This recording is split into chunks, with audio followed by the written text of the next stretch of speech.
ജീവിതത്തിൽ ഒന്ന് കരപറ്റാൻ വേണ്ടി കഷ്ടപ്പെടുന്നവരുടെ അടുത്ത് എനിക്ക് ഒന്നേ പറയാനുള്ളൂ. നിങ്ങളുടെ ഈ ഹാർഡ് വർക്കും ഡെഡിക്കേഷനും ഇന്നല്ലെങ്കിൽ നാളെ വിജയത്തിന് വഴിയൊരുക്കും.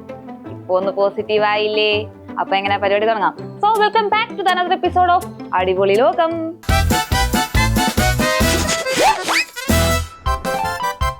നമ്മൾ ജനിച്ച കാലഘട്ടത്തിന്റെ പ്രശ്നമാണോ എന്ന് എനിക്കറിയില്ല. എന്റെ സ്കൂൾ പ്രിൻസിപ്പലിനെ ഇപ്പൊ കണ്ടാലും ഭയഭക്തി ബഹുമാനം കൊണ്ട് എന്റെ നെഞ്ചൊന്നിടിക്കും. ഇവിടെ ഇതാ പെൻസിൽവേനിയയിലെ സ്കൂൾ പ്രിൻസിപ്പൽ. ആള് കൂളാണ്, ചില്ലാണ്, പിള്ളേർക്കെല്ലാം ഇഷ്ടവുമാണ്.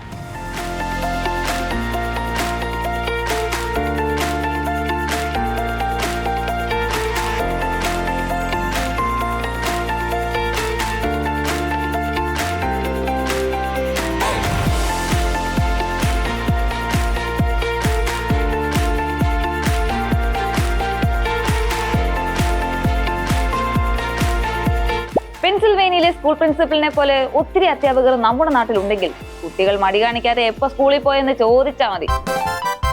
ഇതുകൊണ്ട് അവസാനിച്ചെന്ന് കരുതിയോ? കൊഞ്ചം അങ്ങ് പാർക്കണ്ണ.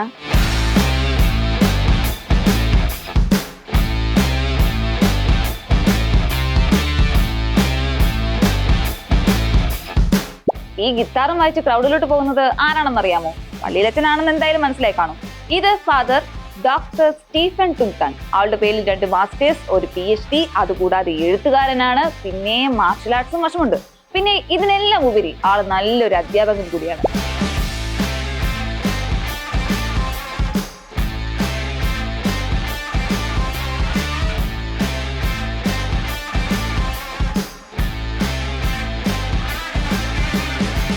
ജനിച്ചത് ഒരു വൈദികനാവാനാണെങ്കിലും ജീവിക്കുന്നത് ഒരു റോക്ക് സ്റ്റാർ ആയിട്ടാണ്. കണ്ട, വാ കൊണ്ട് വായിക്കുന്നു, തലയിൽ വെച്ച് വായിക്കുന്നു, കാല് കൊണ്ട് വായിക്കുന്നു, ഒരു സകലകലാ വല്ലഭൻ തന്നെ. എന്ത് പെട്ടെന്നാണ് പിള്ളേരെ കയ്യിലെടുത്തത്. ഉടമസ്ഥന് അടുത്തിരിക്കുമ്പോൾ മാത്രം ധൈര്യം കാണിക്കുന്ന ഒരു പോരാളിയെ നിങ്ങൾക്ക് കാണുന്നു.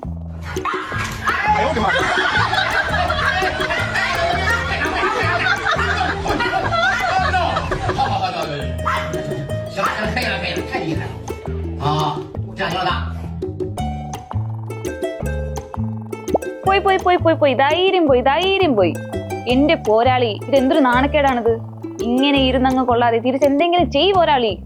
പോരാളിയുടെ ഉടമസ്ഥൻ എത്രയും വേഗം വരേണ്ടതാണ്, ഇല്ലേ പോരാളി ഇവിടെ നിന്ന് അളിയും. നമ്മുടെ ഡപ്പ ബീച്ച് അവരെ അറിയത്തില്ലേ?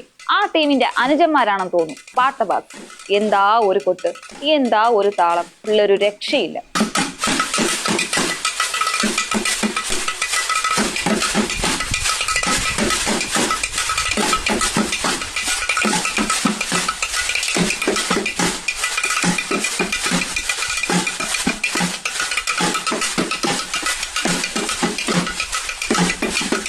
ഒന്നും പറയാനില്ല മക്കളെ, ടാലന്റ് എന്നൊക്കെ പറയുന്നത് ഇതാണ്. സോ ഗായ്സ്, ഇന്നത്തെ എപ്പിസോഡ് ഇവിടെ വൈൻഡ് അപ്പ് ചെയ്യുകയാണ്. അപ്പോൾ നേരത്തെ പറഞ്ഞൊന്നും മറക്കണ്ട, ഉണരുക, എഴുന്നേൽക്കുക, ലക്ഷ്യപ്രാപ്തി വരെ പ്രയത്നിക്കുക. അപ്പോ ശുഭദിനം.